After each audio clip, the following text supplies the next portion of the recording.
Mbola ijany eo amin'izay vaovao izay hatrany isika hatreto dia mbola ny fampiatona ny asan'ny cellule d'intervention routière na ny CIR ihany aloha hatreto no fanapa-kevitra izay noraisin'ny ministeran'ny fitanterana fa tsy mbola niroso tamin'ny fanafoanana izany.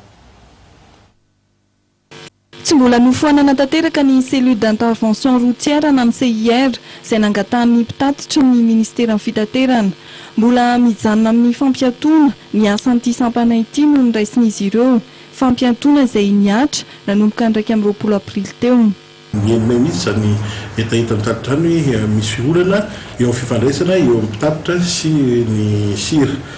Dia zavatra nafaly aloha dia tsy dia hoe mitohy elabe izy fa azo zareo ny tinambara ny taratasy moa nalefa ihany hoe taratasy ofisial hoe tsy miasa zany le sira aloha hatreto.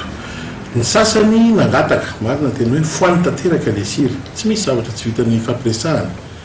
Rehefa tena hoe fampiresaka zany rehefa mipetraka tsara ny fandehan-draharaha dia ray andao ny firesana ny latabatra boribory inona marina no atao ahoana nitondratsika an'ity sira ity aiza ny metimety kokoa fa tsisy vahaolana tsy vitan'ny fampiresahana zany.